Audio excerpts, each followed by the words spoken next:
This is John Hope Bryant, and this is Money and Wealth on the Black Effect Network on iHeart. And I'm honored to be here with a new friend, Alex Rodriguez. Many would know him as A-Rod. Let me give you the part that's easy for all the baseball fans. You may or may not know that he came from the Dominican Republic. His family were immigrants. Victor Rodriguez's father and Lourdes Nelly Navarro Melo, I hope I said that right, his wife, his mother. They came from, or he came, it was born in 1975 in Washington Heights section of Manhattan, and came to this country with a dream. He was raised alongside his siblings, Joe and Susie, and achieved incredible things in his professional career that started, as you know, playing 22 seasons in Major League Baseball. That's the Seattle Mariners, the Texas Rangers, the New York Yankees, and of course, later as chairman and CEO of A-Rod. But we're going to get into that because it actually wasn't later. It was actually almost right away. But I'm getting ahead of myself. And he has been passionate about business and sports and community. And I will say, from my own perspective, I would say the maximization and unleashing of untapped human potential at scale. We'll talk about a little bit about that, about with regard to how he treats his employees. Alex and I spent some time in the community a few months ago here in Atlanta at Clark Atlanta University. He showed up very simply for no compensation because he was asked to. And so this is an important conversation about things that matter most at a time where everything matters. And I'm honored to be with my new friend, Alex Rodriguez. John, great to be here, man. We've been looking forward to doing this together. We have. And the story of your sports success is a topic of obvious legend. And I don't know if you get tired of talking about it or not, but I want to talk about it. I want to talk about your sports success from a different window, a different vantage point. I want to understand, was this always about you aspiring to do more, or was it, my guess is initially you were passionate, absolutely passionate about baseball. That was when you were in the Dominican Republic, that was something that you obsessed on. Is that right? Yeah, like ever since, I was born in New York. I was born in the shadows of Yeshiva University, right around 183rd. 1975, very close to Yankee Stadium. My father owned a shoe store in our apartment. And very much like my father, ever since I was 10 years old, I've always wanted to be a baseball player and a businessman. And I was fairly good with numbers. My father was too. And I had a passion for it. And ever since I was a rookie and I got drafted in 1993 by the Seattle Mariners with the 1 pick overall in the first round, I was thinking about life after baseball because I'd seen enough examples of players that have gone like me from rags to riches back to rags. And I didn't want to be an addition to that, unfortunate number or statistic. So that was my passion early on, was to have a path to have a good life post baseball. And you were inspired by that balance initially from your dad. Is that right? Yep. Yeah. And mom is where you got the self-esteem. She poured the love in you and said, you can do anything. Is that right? Yeah. My father, he passed some years ago, and he left us when he was 10. And I never saw in those 10 years my father raise his voice Mm, once, even though he was an alcoholic. He would drink 20, 24 beers cans a day, Budweiser, I'll never forget, wow. and 2 packs of cigarettes a day. So in my mind as a 10-year-old, John, I thought my father's going to be dead by the age of 30. There's no way that anyone can live this type of lifestyle. But never saw him drunk, even though I'm sure he was, but he was an acting alcoholic and very functional. And the amount of cigarettes he would smoke in my house was like intoxicating. But my mother, I got my toughness and my grit and my work ethic from her. She worked at General Motors for over 20 years. And then when dad left, she had to pivot. Once we arrived in Miami at the age of 9 and I joined the Boys and Girls Club, she was a secretary in the morning and served tables at night. And I remember her coming home after 12 hours of working around midnight, sometimes 11 o'clock at night, and I would just be finishing watching the Mets game, watching Kiner's Corner, and I would give her a big hug, and I would take her pouch where she had her tip money, and I would start counting that money. And on Thursdays, Mondays, Tuesdays, it was 32, $28, 29, 30. But Fridays and Saturdays were the big ticket nights, and she would come home sometimes with 58, 59, $60. I said, boy, we're richer than Warren Buffett. We made it big. But then, John, she did something interesting. She would then take that pouch and put that money out and put it in an envelope. Yep. And then she would say, son, help me, pick up the mattress. And I remember like an 11-year-old boy, like it was yesterday, she would take that envelope and put it right under that mattress. And I said, Mom, but wait a minute. There's banks all around our neighborhoods. Why don't you go put the money there? And being an immigrant mother and not trusting banks, she goes, son, we don't trust banks. We trust cash and we trust our mattress.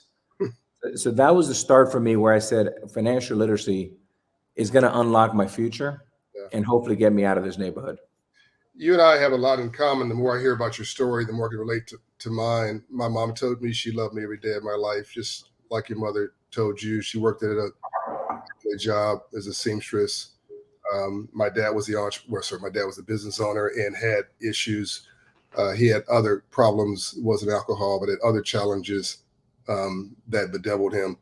And I can relate. And I'm very proud of how you circumnavigated that entire situation and found always that sweet spot of what was most important. And so now I'm going to pivot back to something I said earlier, which is yes, you were passionate about baseball, killed it for 22 seasons, became a legend in baseball. I'm sure it lived your dream, made everybody proud, both in New York and in the Dominican Republic, maybe even all of Latin America. But you were dreaming also parallel about business. As I understand it, at the time, you had the largest contract of anybody who signed a baseball contract. It was over $200 million at the time. and as I understand it, your first call was to Warren Buffett. Yeah, but 100% right. With one addition, pre-signing that big deal, I didn't have a lot of capital. I was just a young kid. I entered the big leagues at 18, and somewhere around 21 or 22, before I got paid, I made my first investment, and that was a duplex. And that duplex was about $250,000, right around Miami Arena, right there on Biscayne. And I had a $48,000 down payment. And that was the start of basically what is now called A-Rod Corp. And once I got my contract with the Texas Rangers, I was naive enough to think, well, if Warren Buffett, who insured my contract, and that got back to me, I said, well, now we're partners. So let me call him and make sure that I'm going to let him know his money is safe with me because I don't plan on getting injured. And of course, I sent an email. I thought I would never get an email back. And he sure responded about, an hour later. Hmm. And I said, if you're ever available, I would love to come down to Omaha and have lunch with you. And he said, how's October? And I said, well, we're not going to the playoffs. I'm totally free. And that started a series of about 5 to 7 years of me going there every year postseason. One, to make sure that the insurance money was good because I was looking healthy and good. And second, he became a mentor where he would basically look at all my businesses and give me great advice. And he insured your contract through one of the businesses that he has. Is that right? Yeah, or I mean, he probably did it from his balance sheet, right? He was trying to get we were trying to insure the last third of it, of a 10-year contract, Right. because it was such a new thing of a contract that long. There wasn't any precedent, right? So we got the first 7 years insured, but the last three we were having a hard time because it was hard to forecast that far out. But Warren basically said, yeah, if you send me this check, I'll insure the last 3 years.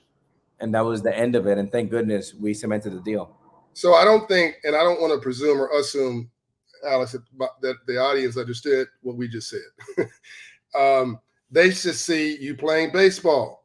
They see their favorite athletes just doing what they do, and they just assume that the check, is coming in the mail, and like they get their check from their employer. Now you just unpacked a whole other situation, as they say in my neighborhood, where a contract is underwritten for insurance. Can you explain that just a little bit before we go Yeah, further? sure. Essentially, John, let's just say that, I give you $100 million contract and it's 10 years and it's $10 million a year, right? Yep. To equal 100.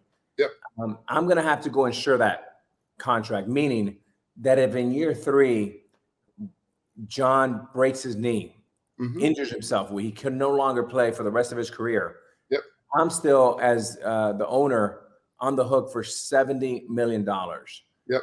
I have an insurance policy that, let's just say I paid $2 million for. That premium would essentially take care of the $70 million. And now I'm off the hook.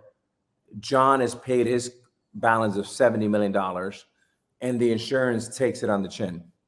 But in most cases, John is going to remain healthy, and that $2 million premium basically goes to the wayside on my end. But you and I can sleep at night because the contract is insured, and the insurance wins in this case. So before I ask you the question about who paid the premium, which is an interesting take on it, whether you as a contractor or the owner of the team, but for the audience, what he just described, think about an insurance premium for your house. Think about an insurance premium for a life insurance policy or your car. That premium is a small fraction of the value of the insurer. They hope that you never call them with a claim. And this is how, and people not calling with claims is how the insurance company makes a profit. And you want the insurance company to make a profit in this deal. That's the way capitalism works.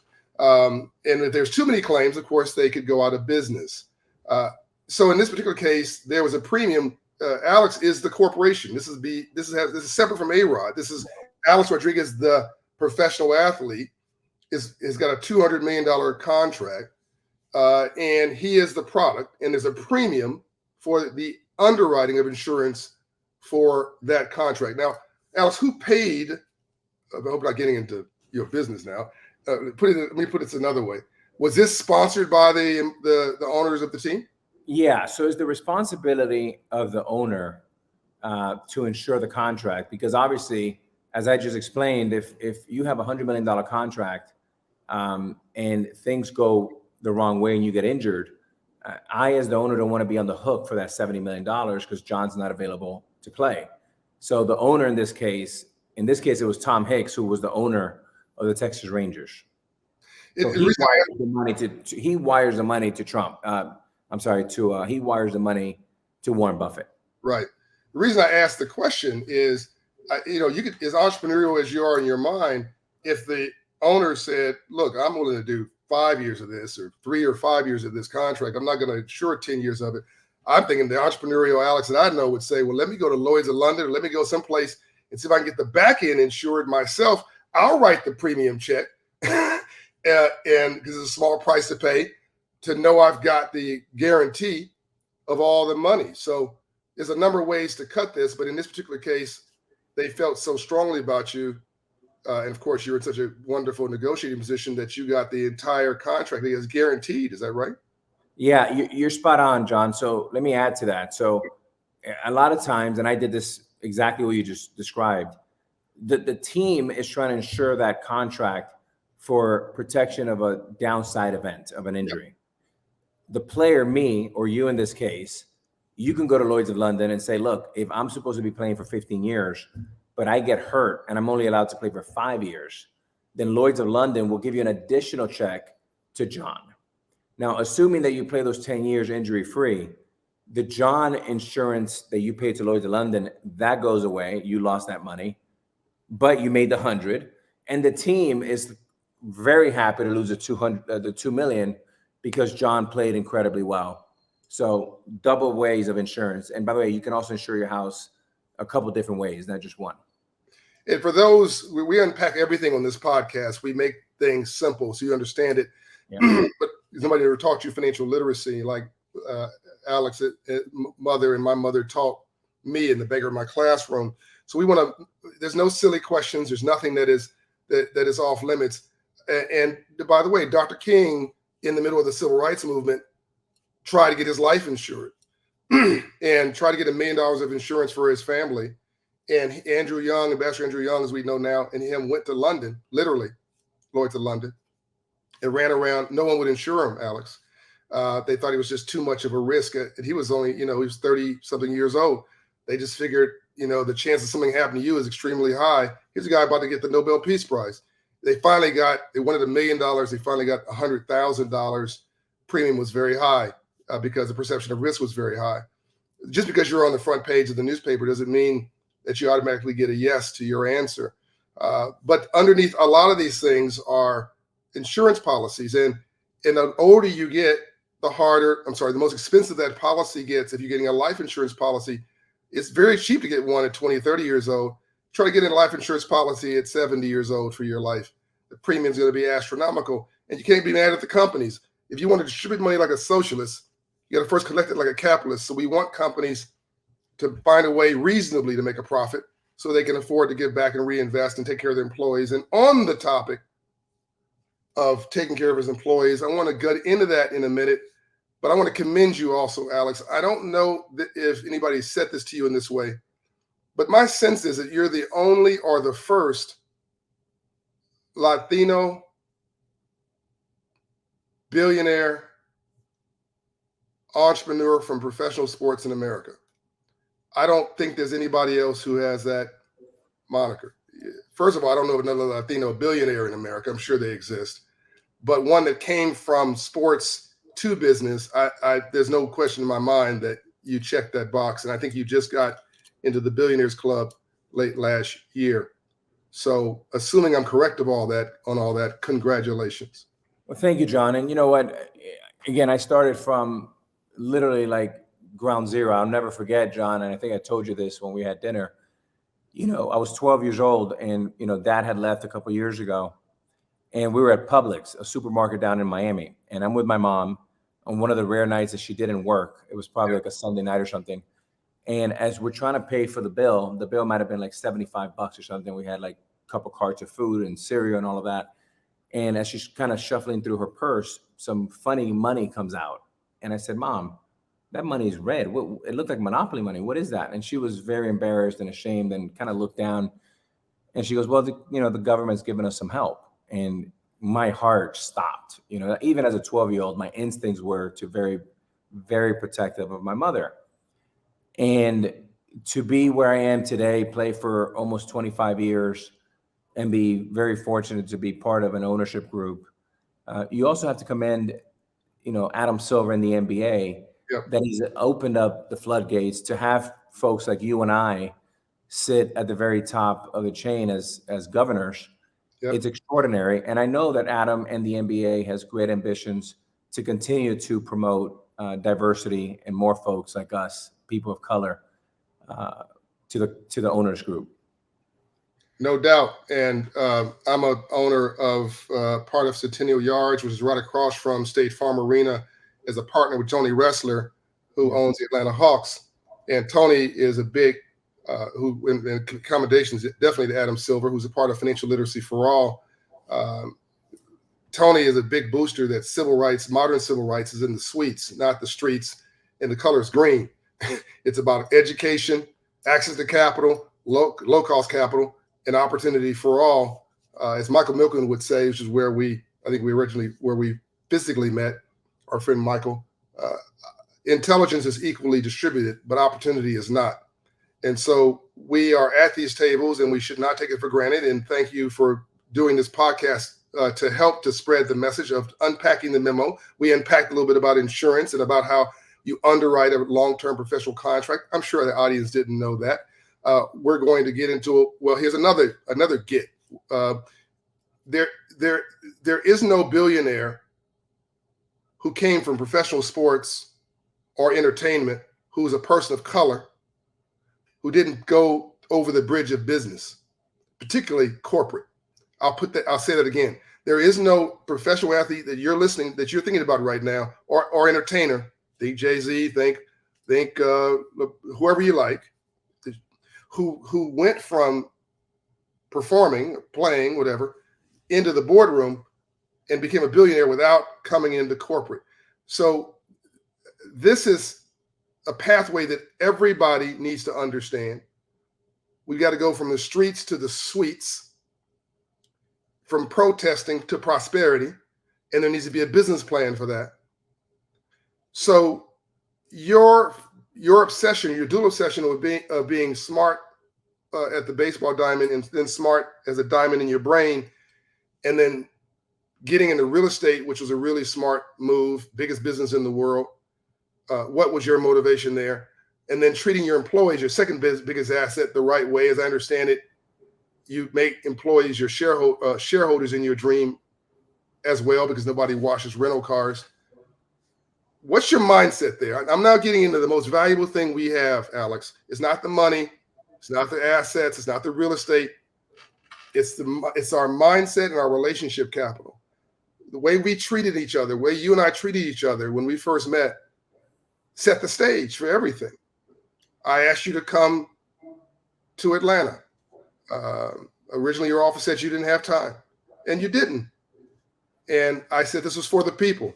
Now, no one would know this unless I said it. This is for the people. This is no commercial. There's no commercial anything in this.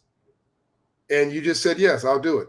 And you came here at your own expense and spent several days with us pouring into the people. And I think that's going to pay dividends, not only on in heaven, it's going to pay dividends here, because whatever goes around comes around. But that's mindset, that's character, that's integrity.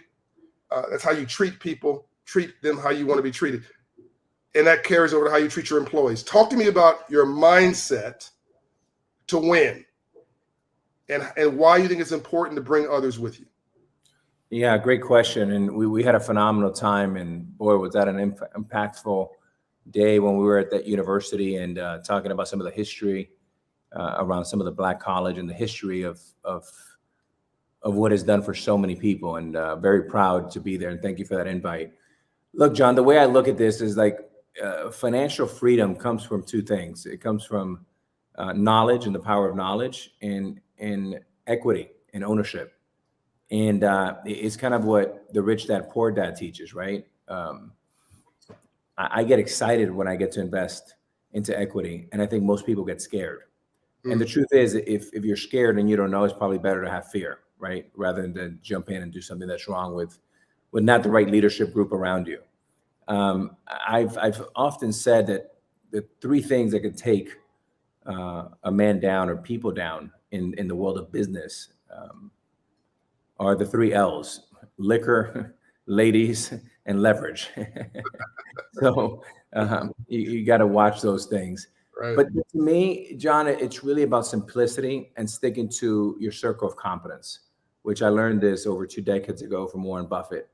And the reason why I started with multifamily apartments and a small little duplex is because I understood it, because we never had enough money to buy anything. So I remember as a 10, 12-year-old boy, I went down to my knees and I said, dear God, if I can ever trade places with a landlord, I would. And about a decade later, I had an opportunity to be a landlord, even though it was a small landlord of 2 apartments, a little duplex. I bought that.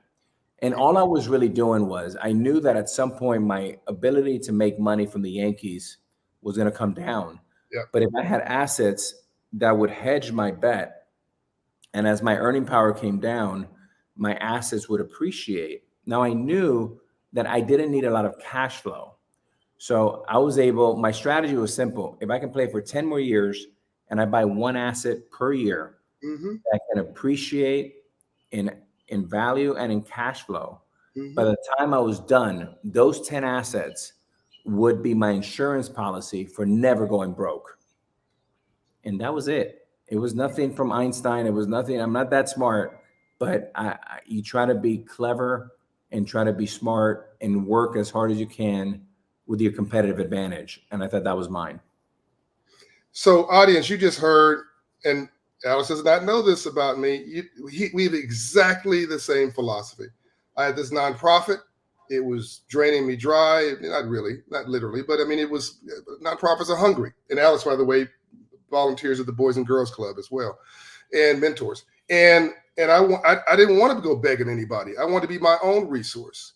And so I went and started buying single family residential homes. And he started buying multifamily homes. And we are both together two of the largest people of color who own both. I think as an African American, close to 700 single families, and he's got an incredible portfolio of like mostly multifamily. Why? Because you make money during the day, you build wealth in your sleep. The contract that Alex got, that was the grease on the gears. You can get rich, but you can also go broke because the cash flow stops and you go broke, but your expenses have not. Please listen now. What he said to you, said it very eloquently.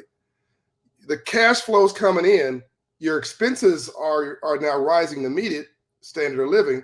Your cash flow for the contract's going to end because 70% of all those in professional sports, unfortunately, will file bankruptcy within 5 years.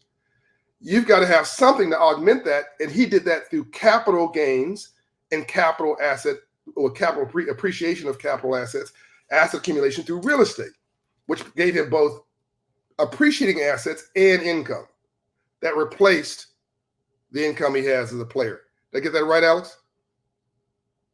That's exactly right. And even to simplify it and just make it even more simple, because I know this is what the mission of this podcast is to educate and inspire and to teach people how to have a better life. Mm-hmm. If he or she is listening right now and you know that you're making 100,000 a year, but that's going to stop in 10 years, then you better start hustling today for what's going to happen in year 11. Mm-hmm. So in very simple terms, if that is your life, that is the life of an athlete. Just add a couple zeros to it. But nevertheless, you have a partner. And if you're in LA or New York, that partner is going to take 60% of it between taxes, agents, and managers. And John, people ask me this all the time. How in the world does an athlete make over $100 million and, like you mentioned so eloquently, can go bankrupt? Well, let me give you an example. If athlete name Chris makes $100 million a year, $100 million in their career, and they're playing for the Yankees or they're playing for the Lakers or they're playing for the Dodgers, 55% goes to the government. So now you're down to 45 million. 10% goes to your manager. Now you're down to 35 million. 5% to your agent. Now you're inside $30 million. You haven't bought a house. You haven't bought a car yet. And you haven't even been divorced for the first time. Or paid alimony on all those kids. All of that. So it goes quickly. It goes quickly. And so what we're saying to you, audience, is anybody can be an Alex or a John financially. Just take away a couple of the zeros. Start simple. He had an income that allowed him to provide for his lifestyle and make an investment. I want you to have to take that income. Think about a house in the hood, the worst house in the best block. Buy it, rehab it, or a duplex. Buy it, rehab it, rent it. I would say hold it. Alex may say sell it. I don't know, but everybody's economics are different. Do that 2 or 3 times, and you create a generational wealth. And Alex, just as Alex has poured into his own community and doubling and invested back in with his employees, still want to hear that story. I want you to think about hiring local talent from the community as plumbers, electrician, lighting, roofing, landscaping, painting. You're creating local jobs, reinvesting. That's your philanthropy. Alex, very quickly, I know also Magic Johnson is one of your mentors that helped you to navigate what you've done. Really good guy. Did what was the influence on you to double down on this and go large?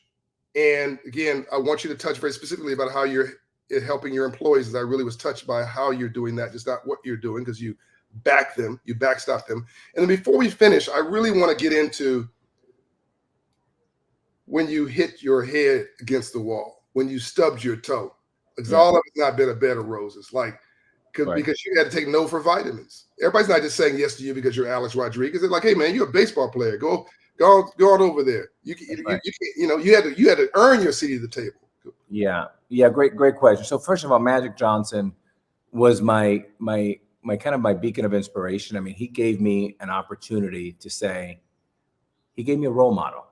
And Magic Johnson is such an incredible person. You know, he's one of the greatest basketball players of all time, one of the GOATs, right? 5-time world champion, MVPs, you know, a gazillion-dollar smile.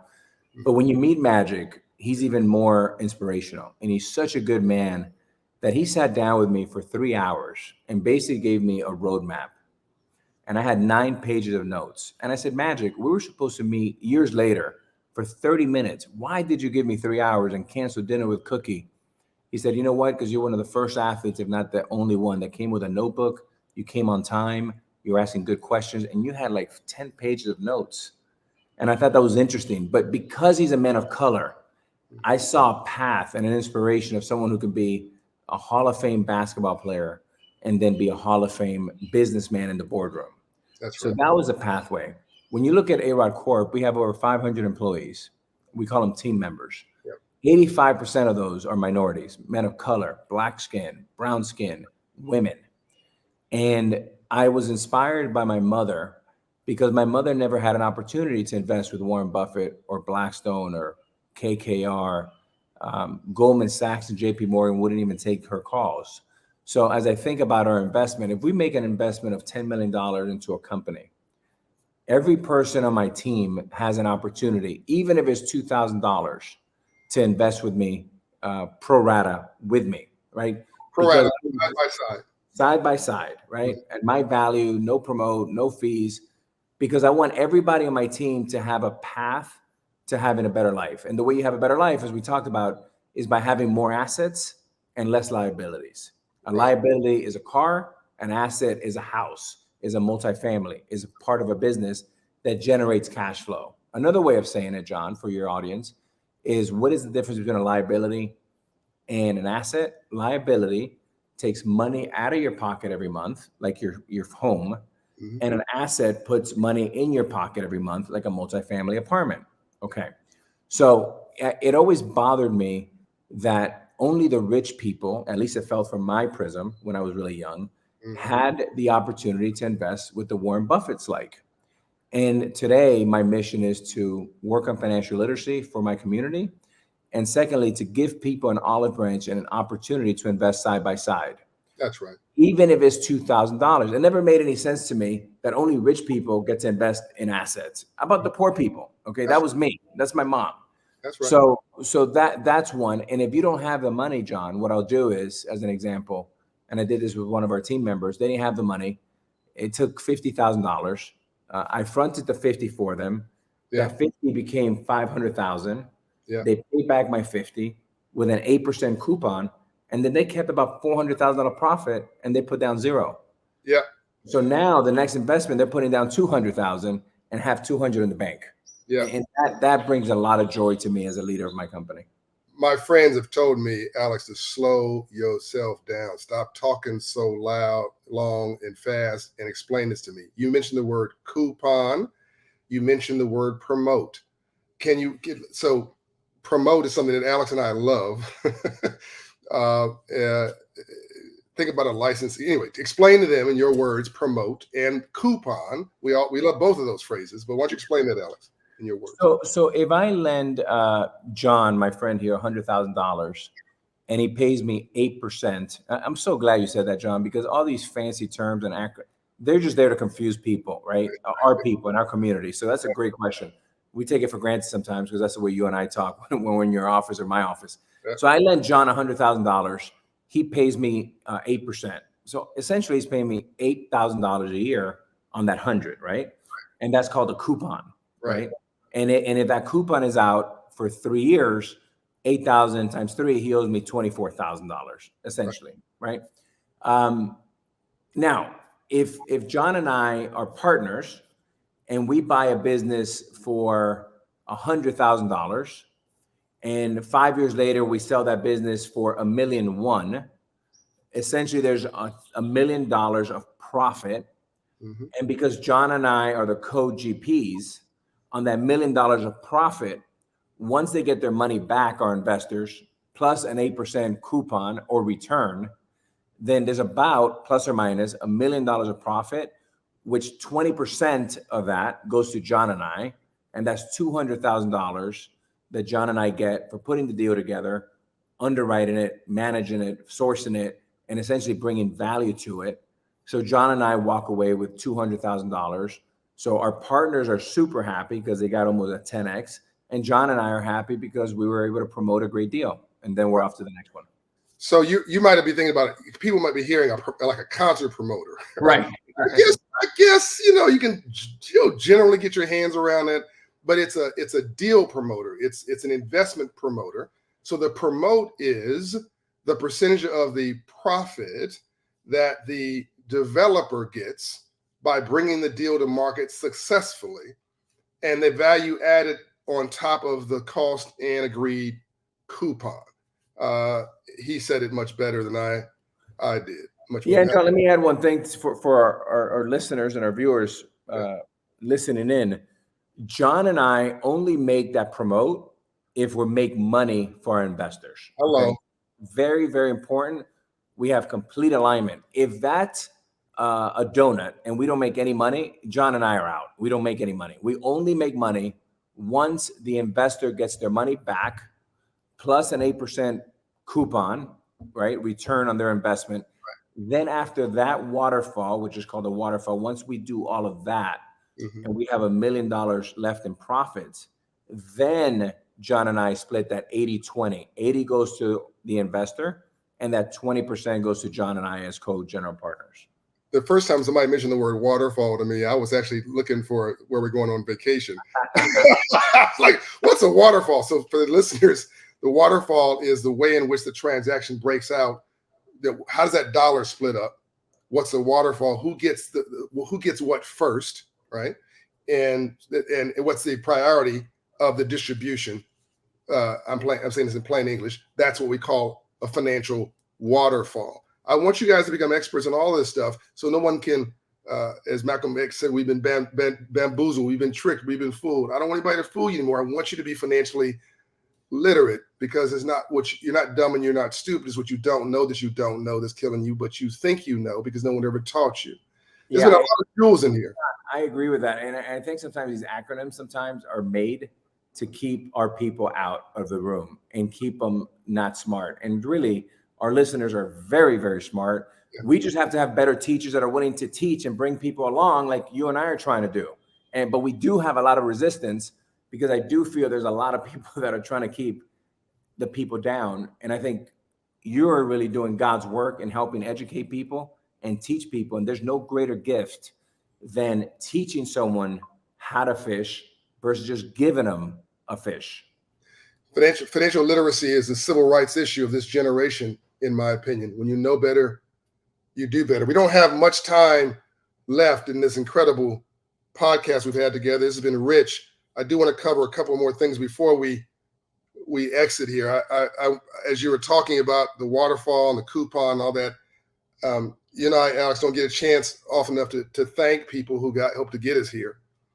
Magic Johnson would talk about all the people. He'd leave a basketball game, and ask for the people who were sitting on those front benches for their cards, and he'd go visit with them and use his credibility to get in their offices and just listen, right? And a lot of those guys he ended up doing deals with, and basically you've just said the same thing. You're giving Warren Buffett some credit. Thanks for saying that.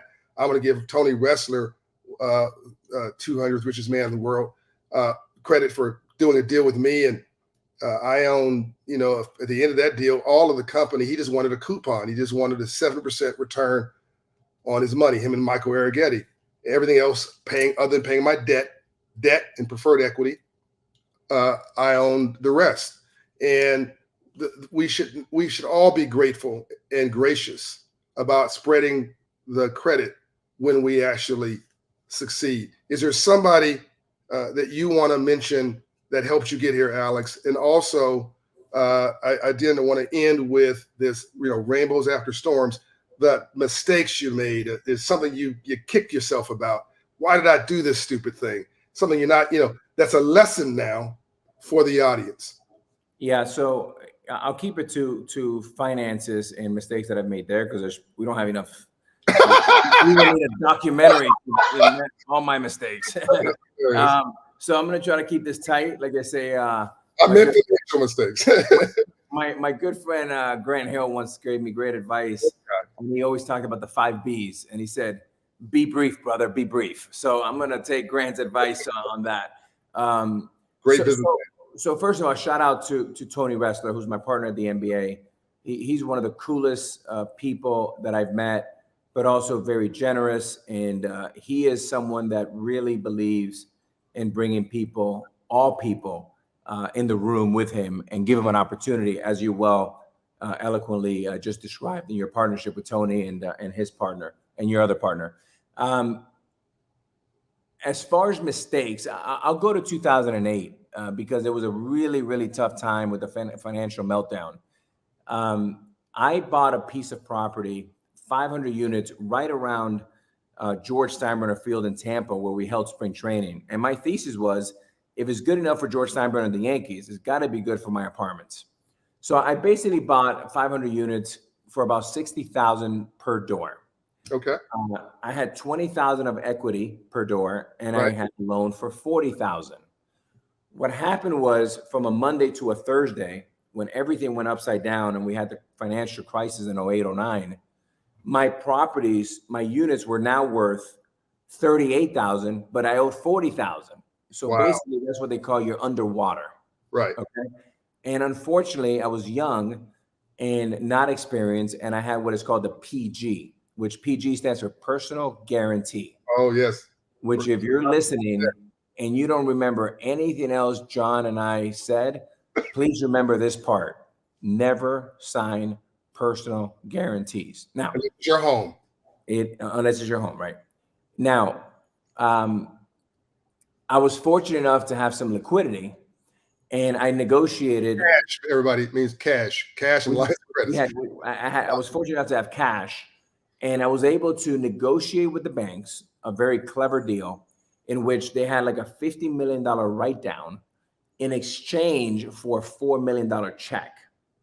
And then we said to the bank, look, you're not in the business of managing these assets, meaning multifamily apartments. We are. So why don't we give you a $4 million check? You write down $50 million. Immediately, from losing $200,000 a year in that portfolio, we started making $200,000 a year because we owed less and we put more equity in. And then we said to the bank, when we sell in the next 5 years, we'll give you another 15% of the ups. Wow. So essentially, right, thinking outside the box, John. Wow. The bank became a promoter on our deal. Yeah. And that was what we call a win-win-win alignment structure. And we sold it for a big number. We gave the bank another few $1 million on the ups. And to this day, that's still my bank. And we did the right thing at the toughest time. And people and partners would never, ever forget that, because that builds your reputation in the business community. I'm so glad that you added that, Alex, because that is probably one of the best lessons anybody's going to get from this. There's something called non-recourse debt. We don't have time to get into it now. It's the best kind of, is the most appropriate type of debt for the type of large-scale transactions that Alex and I do. You're a personal residence. There's nothing wrong with a personal guarantee. I have a personal guarantee in our home, right? That's right. But when you're doing business deals, you should try to let the assets speak for themselves. But what he did structurally was brilliant. And when you're being run out of town, get in front of the crowd and make like a parade. And I had followed him. I thought I knew where he was going, but that last piece was very creative. He turned his banker into a venture capitalist, into a joint venture partner. It was really quite clever. And you turn a negative cash flow into a positive cash flow overnight through structure. Listen, everybody, There's a crisis coming in some parts of the economy. Commercial real estate, it's got $1 trillion of refinancing they got to do in the next year or two. There may be properties that become available. Real estate has never gone down in the history of the world. I mean, in America, rather, over time. Think about some of this. It's not a problem, but as Alex just said, in your neighborhood, maybe some of this is an opportunity for you to reposition that asset, help the bank, the lender, help yourself, help your community, and create low generational wealth. Alex, you are walking generational wealth. You're walking integrity. You're a good guy. And, you know, we're all angels with dirty faces. You know, a saint is a sinner that got up. So none of us are perfect. But I like your imperfection. I like the way you roll. And I appreciate you coming on this podcast and being so transparent. Charlemagne, myself, all of the friends of this podcast, thank you for just being you. John, thank you very much for having me. I consider you a dear friend, and we're going to do a lot of great things together for the community and maybe even in business. But just one last message for your great audience. And again, I want to just say how important it is that they know that they are smart, they are capable, they are enough. We just got to do a better job, us as leaders, to educate them and bring them along. And don't forget that, remember this, a champion is a loser that tried one more time. So don't give up and just keep on trying. You can do this. And John and I believe in you. Yeah. Alex believes in you. That's why he's pouring into you, because he sees you in himself. He sees you as the little boy, the young person who is trying, struggling. He sees his mother in the single parent households. He sees the young Black men trying to make it as a parent. He sees his father there. He can relate to you because he was you. So go out there and kill it, and then help somebody come up behind you. This is John Hope Bryant. This is Money and Wealth. And this is my man, A-Rod. John, my man, thank you so much for having me.